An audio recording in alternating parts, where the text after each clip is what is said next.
हाँ, शुरू से आप अगर इस सीरीज को देखते आ रहे हो ना, शुरू से 1 लेक्चर, 2 लेक्चर, 3 लेक्चर, 4 लेक्चर, आपको इतना अच्छे समझ में आएगा ना चीजें, इतने अच्छे से रियल नंबर समझ में आएगा, क्योंकि मैंने इतने अरेंज तरीके समझा रखा है। आप जीरो लेवल पे हो, आप किसी भी लेवल पे हो, आप किसी भी लेवल पे हो, आपको सिर्फ जोड़ घटा गुना भाग आता हो, बस इतना ही आता हो। बाकी मैंने बस एकदम नीचे से उठा रखा है, एकदम बच्चे लेवल, मुन्ना मुन्ना लेवल से उठा रखा है मैंने उसको। ठीक है, तो जाओ और देखो उसको। ठीक है, शुरू से देखो, आपको और चीजें समझ में आएंगी, रियल नंबर क्या होता है, एक्सपीरियंस करने का मौका मिलेगा, क्या होता है एचसीएफ, क्या होता है एलसीएम, इन दोनों में डिफरेंस क्या है, एचसीएफ कब लगाते हैं, एलसीएम कब लगाते हैं, शॉर्ट ट्रिक क्या है इसकी, कितने मेथड है, ठीक है, और कैसे इसको वर्ड प्रॉब्लम में करते हैं, मैंने हर चीज को डिटेल में बता रखा है। ठीक है, तो आप लेक्चर 1 से 2 से 3 से ऐसे देखते आओगे तो आपको ज्यादा अच्छे से समझ में आएगा। ठीक है, ये चीज मैंने बहुत डिटेल में डिस्कस कर रखी है, बहुत डिटेल में डिस्कस कर रखी है। लेक्चर 1, 2, 3 इन तीनों में मैंने बहुत डिटेल में, तो 3 घंटा तो मैंने यहीं पे दिया है, तो बहुत डिटेल में मैंने इनको डिस्कस कर रखा है। तो आप उनको जरूर जरूर जरूर जरूर जरूर देखें। ठीक है, ये तो बस क्विक समरी है, फटाफट उन्हीं का रिवीजन है। अब उसी को क्विक क्विक रिवाइज कर लेता हूं, ताकि कोई बच्चा अगर नया भी है तो उसको भी समझ में आ जाए, और जो एक से देख रहा है उसको तो समझ में आएगा ही आएगा। तो देखो देखो क्या होता है, रैशनल नंबर को दो पार्ट में डिवाइड दो तरीके से लिखते हैं। या तो रैशनल नंबर को आप पी बाई क्यू की फॉर्म में लिख लो, या तो उसको डेसिमल की फॉर्म में लिख लो। तो देखो रैशनल नंबर को दो पार्ट में डिवाइड कर दिया, देखो पी बाई क्यू की फॉर्म में। जब पी बाई क्यू की फॉर्म में दे दे तो कब वो वैलिड है पी बाई क्यू की फॉर्म में? तो तीन कंडीशन है। वो दोनों कैसे होने चाहिए? मान लो अगर कोई रैशनल नंबर दे दे आपको, कोई रैशनल नंबर दे दे, लेट अस सपोज आपको दे दिया 5/3 रैशनल नंबर दे दिया, और बोला आपको बोला कि बताओ ये रैशनल नंबर है कि नहीं है। तो पहली कंडीशन, ये ऊपर बाय नीचे की फॉर्म में होना चाहिए। और देखो है, ऊपर कुछ है नीचे कुछ है, और देखो ऊपर कुछ है नीचे कुछ है। देखो पी बाय क्यू की मतलब ऊपर बाय नीचे की फॉर्म में होना चाहिए, है। दूसरी कंडीशन है कि ये जो दोनों ऊपर नीचे वाले हैं ना, ये दोनों इंटीजर नंबर होने चाहिए। दोनों कैसे नंबर होने चाहिए?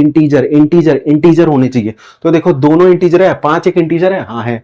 3 एक इंटीजर है, हाँ है। ठीक है, तो दूसरी कंडीशन में सेटिस्फाइड। अब तीसरी कंडीशन कह रही है कि ये कभी नीचे वाला जीरो नहीं होना चाहिए, और इसमें मैंने बहुत ज्यादा गौर करवाया था कि क्यों जीरो नहीं होना चाहिए। क्योंकि जिस दिन ये जीरो हो गया उस दिन चीजें क्या हो जाएगी? अनडिफाइन हो जाएगी, हम उसे डिफाइन ही नहीं कर पाएंगे। मैंने बहुत डिटेल में बताया था क्यों जीरो नहीं होना चाहिए। ठीक है, तो नीचे वाला जीरो नहीं होना चाहिए। तो देखो इस सवाल में क्या नीचे जीरो है? नहीं, नीचे तो 3 है। तो इसका मतलब तीनों कंडीशन, तीसरी कंडीशन सेटिस्फाई कि पी बाय क्यू के फॉर्म में है और दोनों इंटीजर है और नीचे वाला जीरो नहीं है। तो मैं इसको कह दूंगा कैसा नंबर है ये? Rational number. कैसे कह दूंगा? Rational number. ठीक है, इसका एग्जांपल जैसे जीरो एक रैशनल नंबर है। क्यों? क्योंकि जीरो कोई भी नंबर है ऐसे दे रखा है, इसके नीचे एक तो हो ही सकता है। मैंने कहा था क्यों जीरो नहीं होना चाहिए, मतलब नीचे वाला जीरो नहीं होना चाहिए। नीचे वाला तो यहाँ एक है ना, पी बाय क्यू की फॉर्म में है और दोनों इंटीजर है और नीचे वाला जीरो नहीं है। तो ये कैसा नंबर है? रैशनल नंबर है। एक रैशनल नंबर है। कैसे एक रैशनल नंबर? क्योंकि किसी के नीचे कुछ नहीं होता तो एक होता है। देखो दोनों पी बाय क्यू की फॉर्म में है, दोनों इंटीजर और नीचे वाला जीरो नहीं है। तो कैसा नंबर? रैशनल नंबर है। दोनों इसको देखो, दोनों पी बाय क्यू की फॉर्म में, दोनों इंटीजर है, 22 इंटीजर है, 7 भी इंटीजर है। दोनों इंटीजर है और नीचे वाला जो 7 है वो जीरो नहीं है। वो तो 7 है ना, जीरो थोड़ी ना है। तो कैसा नंबर है ये? रैशनल नंबर में। तो ये किसी फ्रैक्शन में बात है, तो कैसे पता करें कि रैशनल नंबर है? जब डेसिमल में दे दे, डेसिमल में कोई नंबर दे दे तो कैसे पता करें? डेसिमल वही चीज, अगर इसी को डिवाइड करोगे तो कुछ डेसिमल में ही आएगा ना। तो मान लो इस फॉर्म में दे दे, डिवाइड करोगे तो डेसिमल में आ जाएगा। तो डेसिमल में आ गया तो अब कैसे पता करें? तो दो तरीके, एक तो आपका टर्मिनेट हो जाएगा। आप जब डिवाइड करोगे ना, इसको जब आप डिवाइड करोगे तो एक कंडीशन ये हो सकती है कि ये डिवाइड करने पे टर्मिनेट हो जाए, मतलब खत्म हो जाए। लेट अस सपोज कि 10 डिवाइड बाय 2, तो 2 5 10, देखो डिवाइड खत्म हो गया, टर्मिनेट खत्म। तो इसका आंसर क्या आ गया? 10/2 को मैं क्या लिख सकता हूं? 5 लिख सकता हूं। ठीक है, 5 लिख सकता हूं।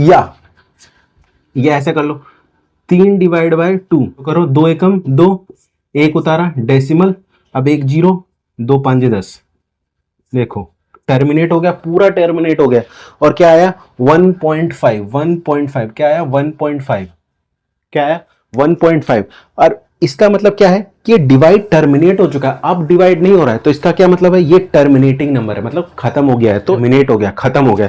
तो ऐसे डेसिमल को क्या कहूंगा? ऐसे डेसिमल नंबर को क्या कहूंगा? टर्मिनेटिंग है। तो ये टर्मिनेटिंग वाला है, तो इसका मतलब ये रैशनल नंबर है। ठीक है, दूसरा क्या है? Non terminating repeating. कुछ ऐसा वैल्यू भी हो सकता है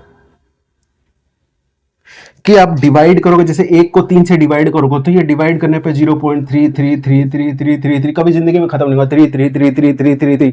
तो बस अपने आप को डेसिमल के बाद अपने आप को अपने पैटर्न को रिपीट करा, कोई अपने आप को रिपीट करा, देखो 3 इनफाइनाइट टाइम तक रिपीट कर रहा है, तो अपने आप को ही रिपीट कर रहा है ना। अगर ये चीज भी चल रही है, ऐसी कंडीशन भी आए, तो कैसा नंबर है, ये भी रैशनल नंबर है। और इसको क्या नाम दिया, इसका हमने दे दिया नॉन टर्मिनेटिंग। देखो टर्मिनेट तो नहीं हो रहा है, ये डेसिमल टर्मिनेट तो नहीं हो रहा है ना, जैसे 1.5 टर्मिनेट हो गया था, ये टर्मिनेट कभी हो रहा है, ये अनंत काल तक डिवाइड चलता रहेगा, देख रहे हो 3 टर्मिनेट नहीं हो रहा, पर रिपीट कर रहा है, अपने आप को रिपीट कर रहा है, रिपीट कर रहा है, 3 रिपीट कर रहा है। तो ऐसे को क्या कहूंगा मैं, नॉन टर्मिनेटिंग नॉन रिपीटिंग है। तो कैसा नंबर है, रैशनल नंबर है। कैसा नंबर है, रैशनल नंबर है। अब इसी को ऐसे ना लिख के, अब मैं कितना इनफाइनाइट 3 लिखता रहूं, तो मेरे को पता है क्या चीज रिपीट कर रही है, 3 रिपीट कर रही है, इसके ऊपर बार लगा दो, वही मैंने लिखा, बार लगा दे कि इसका मतलब यह है कि ये वैल्यू रिपीट करी, इसी को ऐसे लिख सकते हो आप।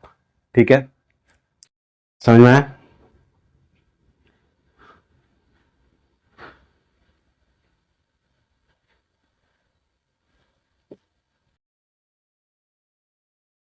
इरेशनल नंबर देखो, रैशनल नंबर को पी बाई क्यू की फॉर्म में लिख सकते हैं, पर ई रैशनल नंबर को पी बाई क्यू की फॉर्म में नहीं लिख सकते। मैंने ये बहुत डिटेल बहुत डिटेल में दिखा के बताया था कि क्यों पी बाई क्यू की फॉर्म में नहीं लिख सकते। क्योंकि देखो, इसको पी बाई क्यू की फॉर्म में लिखने का रीजन है क्योंकि 1.5 है, 1.5 को मैंने ये भी बताया था कि डेसिमल को कैसे फ्रैक्शन में कन्वर्ट करें। अगर मेरे को इसको कन्वर्ट करना हो तो डेसिमल हटाओ, डेसिमल के नाम का 1, इसके आगे कितने नंबर, 1 नंबर, तो 1 0।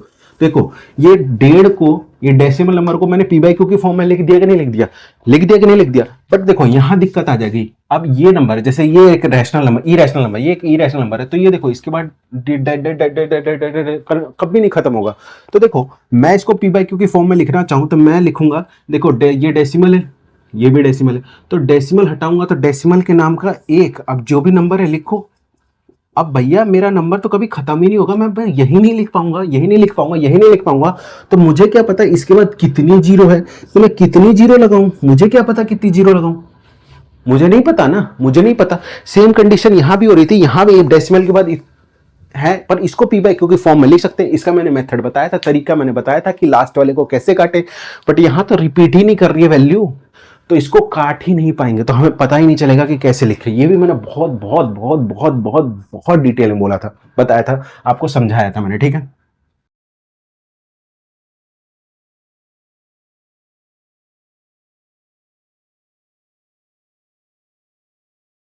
ठीक है। तो इसका मतलब यह है कि ई रैशनल नंबर को पी बाई क्यू के फॉर्म में नहीं लिख सकते, ई रैशनल नंबर को पी बाई क्यू के फॉर्म में नहीं लिख सकते। ठीक है भाई, तो ई रैशनल नंबर कैसा नंबर है, देखो डेसिमल के बाद ये ना टर्मिनेट हो रहा है, कभी खत्म नहीं होगा डिवाइड, ना कभी रिपीट करेगा। अपने आप को देखो, कोई पैटर्न है जो रिपीट कर रहा है, कोई भी पैटर्न रिपीट नहीं कर रहा है। 41 के बाद 42 आ रहा है, फिर 13 आ रहा है, 5 आ रहा है, कोई पैटर्न आपको रिपीट करता दिख रहा है, कोई पैटर्न रिपीट नहीं कर रहा है।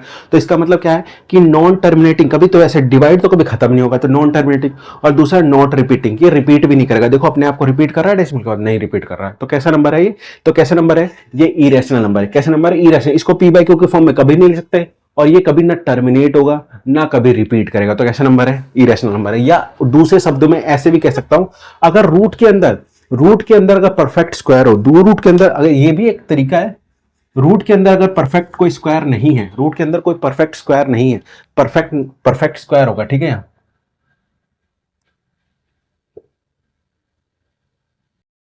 रूट के अंदर कोई परफेक्ट स्क्वायर नहीं है, तो कैसा नंबर है, वो आपका इरेशनल नंबर है। लेट अस सपोज, जैसे परफेक्ट स्क्वायर होते क्या है, देखो किसी भी नंबर को 2 बार मल्टीपल किया तो क्या आया, 4, मतलब 2 इंटू 2 क्या आया, 4।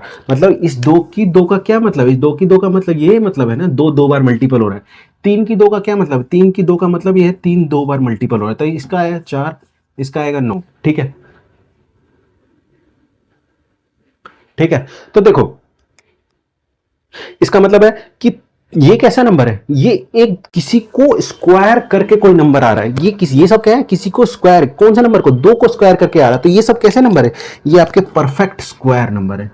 तो ये परफेक्ट स्क्वायर में अगर रूट के अंदर इनके अलावा, ये देखो ऐसी खत्म हुई, कभी खत्म नहीं होगा, ये भी कभी खत्म नहीं होगा, ऐसे चलता जाएगा चलता जाएगा चलता जाएगा, तो इनके अलावा कोई दूसरा नंबर आ गया तो कैसा नंबर हो जाएगा, इरेशनल नंबर हो जाएगा। समझ में, लेट अस सपोज, जैसे जैसे जैसे यहाँ पे 3 नहीं है, देखो 1 से शुरू होता है, 1 स्क्वायर इक्वल टू 1, अब इसके बाद 2 नहीं है, तो 2 इधर नहीं है ना, इधर 2 नहीं है, तो 2 भी एक इरेशनल नंबर है। देखो इधर 3 नहीं है तो 3 भी एक रैशनल नंबर, 4 है पर 4 इधर कर दोगे तो 4 का तो 2 हो जाएगा, ये तो रैशनल नंबर हो जाएगा।